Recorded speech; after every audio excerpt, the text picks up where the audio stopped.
Surprise అంటే ఎవ్వరికి అందనంతటి ఒక సస్పెన్స్తో చేసేది.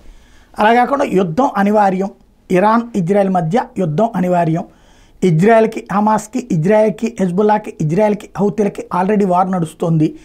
ఇప్పుడు కొత్తగా ఈ యుద్ధంలో ఇరాన్ చేరాలనుకుంటుంది. ఇప్పటిదాకా ఆ ఇరానే వాళ్ళతో నడిపించింది. ఇప్పుడు ఇరాన్ స్వయంగా రంగంలోకి దిగాలనుకుంటుంది. ఇది ఓపెన్ ఫ్యాక్ట్, పక్కా పిక్చర్. అదే సందర్భంలో ఇప్పుడు ఏ క్షణంలో జరుగుతుందన్నటువంటి చర్చ దాంట్లో ఇదిగో ప్రిపేర్ అయిపోయారు, అదిగో ప్రిపేర్ అయిపోయారు అన్నటువంటి నడుస్తుంది. మళ్ళీ కొంత టైం తీసుకుంటారని నడుస్తుంది. ఏది వాస్తవం తెలియదు. సర్ప్రైజ్ అటాక్కి ప్రిపేర్ చేస్తున్నారన్నటువంటి ప్రచారం ఉంది. సర్ప్రైజ్ ఆన్సర్ కూడా ఇస్తామని మరో పక్కన ఇజ్రాయెల్ చెప్తోంది.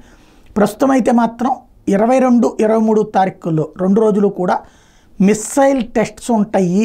వాటి ఏది మిస్సైల్స్ పరీక్షలు ఉంటాయి. అంటే ఏదో ఇవి కాదు, మన రాకెట్ల పరీక్షలు కాదు, మిస్సైల్స్ని వాడి చూస్తాం అన్నటువంటిది, ఫైర్ చేస్తామంటూ అక్కడ ఉన్నటువంటి ఎయిర్లైన్స్కి missiles are to be fired by August 22, 23 అని ఇరాన్ తన సంస్థలకి, అక్కడ ఉన్నటువంటి డొమెస్టిక్ ఫ్లైట్స్ నడిపేటటువంటి సంస్థలకి ఇచ్చినటువంటి సందేశంతో తాజాగా సంథింగ్ ఏదో జరగబోతోందన్నటువంటి చర్చ మరోసారి ఆరంభమైంది.